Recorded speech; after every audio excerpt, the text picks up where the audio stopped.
Certified ہیں, ہر لحاظ سے ایس او پیز کا مقابلہ ایس او پیز کو فالو کرتے ہیں. جب آپ کا کوئی جہاز ٹیک آف کرتا ہے تو سب سے پہلے انجینئرز جب اس کو کلیئر کرتے ہیں تو پائلٹ اس پہ دستخط کرتا ہے اس لاگ بک پہ کہ یہ جہاز کلیئر ہے, ٹیکنیکلی یہ کلیئر ہے اور میں اس جہاز کو ٹیکنیکلی ایکسیپٹ کرتا ہوں.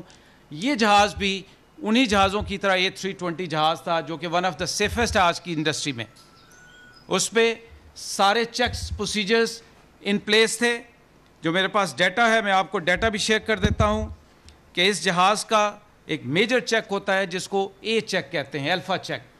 وہ الفا چیک مارچ 2020 میں ہوا.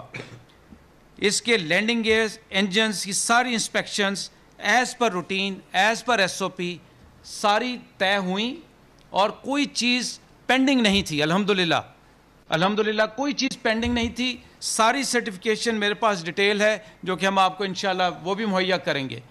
سو ٹیکنیکلی, آپریشنلی, اور ایک ہی آپ کو پتہ ہے آج کل فلائٹیں جہاں ہم 100 فلائٹیں کرتے تھے وہاں صرف 10 فلائٹیں اڑ رہی ہیں اور پورا کیبن کرو, میرے پائلٹ, سب آپریشنلی ایڈمنسٹریٹولی ہر چیز ان پلیس تھی.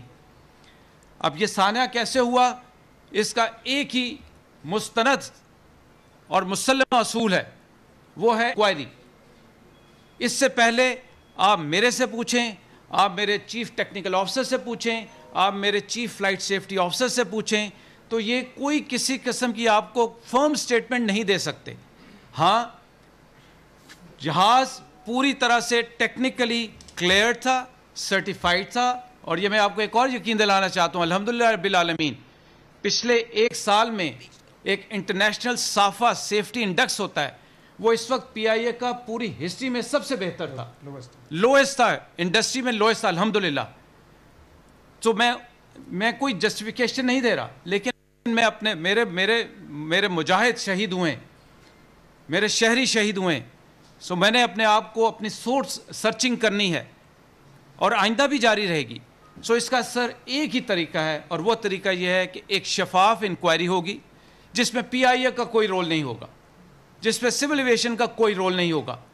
یہ انکوائری بین الاقوامی مسلمہ اصول کے مطابق ایویشن منسٹری پرائم منسٹر کی اجازت سے مرتب کرے گی, جو کہ اس وقت سمری اپروو ہو رہی ہے, اور وہ انسپیکٹرز آ کے اس کو انسپیکٹ کریں گے. جو ہمیں خبر ہے, میڈیا پہ لوگ کہہ رہے ہیں یہ شر پھیلانے والی باتیں, یہ فساد پھیلانے والی باتیں, اور وہ ان شہیدوں کے لواحقین کے ساتھ مذاق کے مترادف ہے. سو میں سب سے درخواست کروں گا, اپنے میڈیا سے درخواست کروں گا, اور چند لوگ جو اس وقت اپنے آپ کو ایکسپرٹ گن رہے ہیں, میری میڈیا سے درخواست ہے ان ایکسپرٹوں کو, ان عہدیداروں سے خدا کے لیے متنبہ رہیں, خبردار رہیں. میں آپ کو ذمہ داری کے ساتھ کہہ رہا ہوں, میری آرگنائزیشن, میری ٹیم, حکومت پاکستان, افواج پاکستان, این ڈی ایم اے اس سانحے میں ان لوگوں کے ساتھ کھڑے ہیں. ہم ہر حد تک ان کو فیسیلیٹیٹ کریں گے اور شفاف انفارمیشن دیں گے. انسپیکشن ہوگی, انکوائری ہوگی, انکوائری کے فیکٹس اور فگرز سامنے آئیں گے, جو کہ میری بھی ذمہ داری ہے اور آپ لوگوں کا حق ہے کہ ہم آپ کو وہ شفاف انفارمیشن ساری مہیا کریں. سو ابھی کے مطابق جہاز ٹیکنیکلی, آپریشنلی, ایڈمنسٹریٹولی اپنے شیڈول کے مطابق 99 لوگوں کے ساتھ, جس میں کچھ کرو کے ممبرز تھے, کچھ مسافر تھے, آتا ہے اور اسٹیبلش کرتا ہے اپنے آپ کو فائنل لینڈنگ اپروچ پہ. اور فائنل لینڈنگ اپروچ پہ وہ پائلٹ رپورٹ کرتا ہے کہ میں ہر لحاظ سے لینڈنگ کے لیے تیار ہوں. یہ سننے کے بعد اس کو سول ایویشن کے جو کنٹرولر ہیں وہ کہتے ہیں آپ آئیں اور لینڈ کر جائیں. جب وہ لینڈنگ کے لیے آتے ہیں اس کے بعد وہ گو راؤنڈ کرتے ہیں. اس گو راؤنڈ کی وجہ کوئی کسی قسم کی شکوک و شبہات نہ رکھیں. یہ ہمارے پاس فلائٹ ڈیٹا ریکارڈر ہوتا ہے, بلیک باکس ہوتا ہے جس میں ہر چیز سامنے آ جاتی ہے. یہ جہاز گو راؤنڈ کرتا ہے, اس کے بعد وہ کال دیتے ہیں کہ میں دوسری اپروچ کے لیے اپنے آپ کو اسٹیبلش کروں گا. جب وہ دوسری اپروچ کے لیے اسٹیبلش کرتے ہیں تو وہاں پہ ان کے ساتھ کچھ ہوا ہے جس کی جب تک فلائٹ وائس ریکارڈر اور ڈیٹا ریکارڈر نہیں آ جاتا یہ سب ابہام رہیں گے. میں ذمہ داری کے ساتھ یہاں بیٹھ کے آپ کو کہہ رہا ہوں. تو جیسے ہی وہ آ جائے گا ہمیں پتہ چلے گا کیا اس میں کوئی ٹیکنیکل مسئلہ ہوا, کیا اس میں کوئی اور مسئلہ ہوا, کوئی آؤٹ سائڈ کوئی ایکٹیویٹی ہوئی ہے, برڈ ہٹ ہوئی ہے, کیا ہوا. جب یہ جہاز لو ہو جاتا ہے تو ATC ان سے پوچھتے ہیں کہ کیا آپ کو کوئی مسئلہ ہے, تو وہ کہتے ہیں جی میرے ساتھ کوئی مسئلہ ہے. اس کے بعد رابطہ ختم ہو جاتا ہے اور پھر یہ ایک المناک حادثے سے دوچار ہوتا ہے. حادثہ ہو گیا, اللہ تعالیٰ ان شہداء کی انشاءاللہ درجات بہت بلند کرے گا. اب ہم نے اس سہنے کو آگے سنبھالنا ہے, جس کے لیے میں خود ادھر آیا ہوں. ایویشن منسٹر صاحب کل تشریف لائیں گے. ہم اس کرائسس کو انشاءاللہ سنبھالیں گے. ہم نے اپنے ایئرپورٹ ہوٹل جو ہے اس کو خالی کر لیا ہے تاکہ جو لواحقین آنا چاہیں, جہاں سے آنا چاہیں, ہم ان کو وہاں پہ رکھیں گے. خوش قسمتی اللہ تعالیٰ کی بہت مہربانی کہ وہ جو جہاز کریش لینڈ ہوا وہ ایک گلی میں لینڈ ہوا, جس سے آس پاس کے مکانوں کو نقصان ہوا لیکن کوئی کولیپس نہیں ہوا.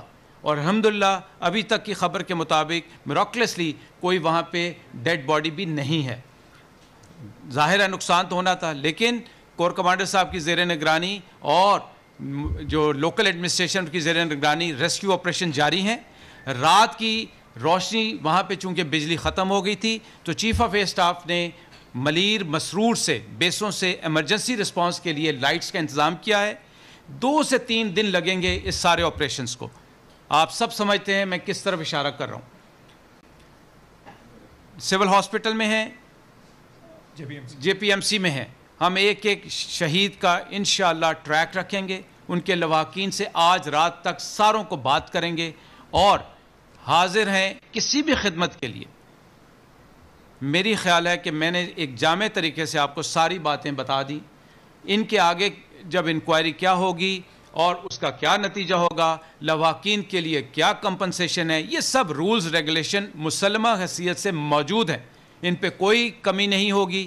Emergency response centre Pakistan international air line کا موجود ہے.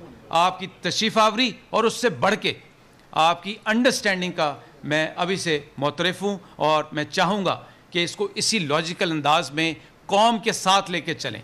ان ایکسپرٹ سے, ان خود ساختہ ایکسپرٹ سے اور ان فتنہ پھیلانے والوں سے بھی اعتراف دور رہیں. جزاک اللہ خیر.